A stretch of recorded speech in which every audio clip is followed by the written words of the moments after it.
जय श्री कृष्ण दर्शकों, आज मैं आपको जो उपाय बताने वाली हूँ वो हर ग्रह से संबंधित है।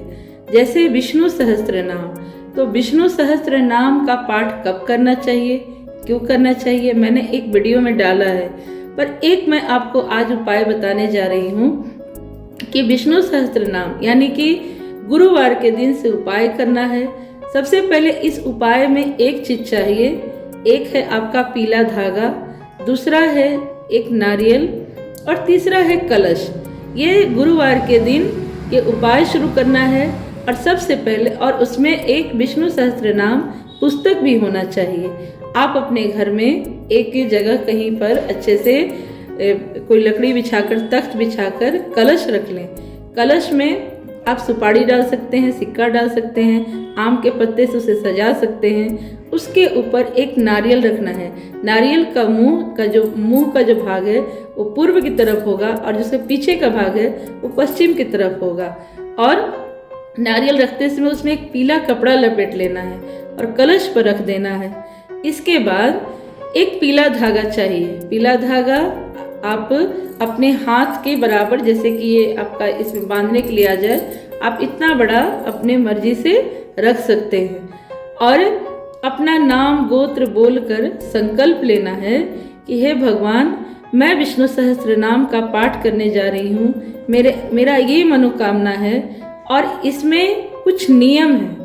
नियम यह है कि आप इसे जिस वक्त शुरू करेंगे उस वक्त ही पाठ करना है, पर पाठ इसे जब भी करना है, यानी कि जब भी आपका 3 पाठ पूरा होगा।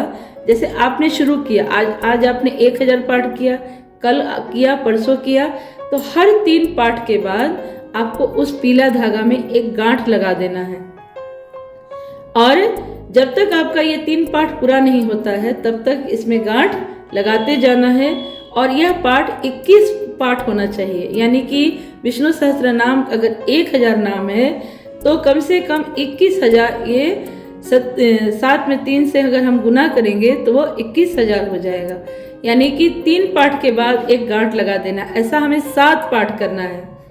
3 पाठ करने के बाद एक गांठ, तो 7 पाठ करना है। और इसका दिन होना चाहिए कि जिस दिन आप गुरुवार से शुरू कर रहे हैं तो ये खत्म भी गुरुवार के दिन ही होगा।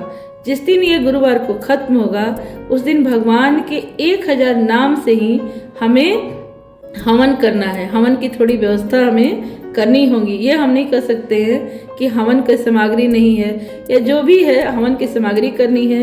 हवन वाले दिन आपको 2 लोगों की जरूरत पड़ेगी, क्योंकि जब आप विष्णु सहस्त्र नाम पाठ में एक आहुति डालेंगे तो सामने वाले की तरफ से घी डालना होगा। जैसे एक बार है, जैसे भगवान के एक मंत्र से आपने आहुति दी तो दूसरा व्यक्ति उसमें घी डालेगा, यानी 1000 बार घी भी डालना होगा। इसके लिए कोई आप ब्राह्मण पंडित भी बुला सकते हैं, नहीं तो कोई घर का सदस्य भी हो सकता है। जब यह हवन हो जाए तो जो हवन की राख बचा है वो थोड़ी सी राख लगाकर वो पीले वाले धागा में लगाकर इसे अपने हाथों में बांध लेना है। और ऐसा करने से हम जो मनोकामना रखें हैं अपने मन में वो पूर्ण होगा। पर दर्शकों, इसमें ध्यान रखें कि इस पाठ में कभी भी अगर आप नॉनवेज खाते हैं तो नॉनवेज आपको कम से कम इस विष्णु सहस्त्र नाम के पाठ करने से पहले आपको 1 महीने पहले नॉनवेज छोड़ना होगा। अगर आप लहसुन प्याज खाते हैं तो इस पाठ को शुरू कर रहे हैं तो थोड़ा बहुत अच्छा प्राप्त करने के लिए हमें लहसुन प्याज का भी त्याग करना चाहिए। पर जो नहीं कर सकते हैं तो नॉनवेज तो इसमें एकदम वर्जित है, क्योंकि अगर नॉनवेज खा कर ये पाठ करेंगे तो यह पाठ हमें उल्टा हमारे जीवन में प्रदर्शित होने लगेगा। विष्णु भगवान सात्विक हैं और बहुत ही कोमल, बहुत ही दया वाले देवता हैं। यह बहुत जल्दी प्रसन्न हो जाते हैं।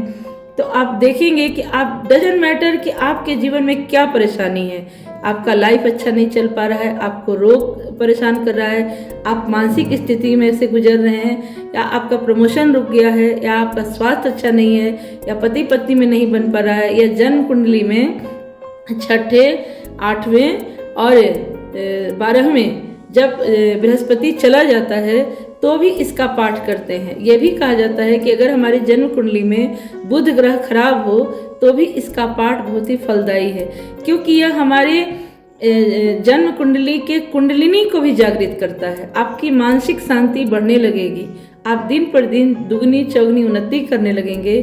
चारों तरफ से आपको ये नहीं पता चलेगा कि कौन व्यक्ति मेरी मदद कर रहा है, पर आप चारों तरफ से अपने आप को सुरक्षित महसूस करने लगेंगे। आपके शरीर की जो कुंडलिनी चक्र है वो भी जागना शुरू हो सकता है। अगर आपको कुछ पूछना है तो आप कमेंट बॉक्स में अवश्य पूछें और विष्णु सहस्त्र नाम का पाठ करें। यह एक चमत्कार है। जीवन में कोई भी ग्रह परेशान कर रहा हो, यह एक महा उपाय है। और महा उपाय यानी महाशक्तियों से जुड़ने के लिए कहीं ना कहीं हमें कुछ न कुछ त्याग करना पड़ता है। आपको उपाय कैसा लगता है कमेंट बॉक्स में अवश्य बताइएगा। जय श्री कृष्णा।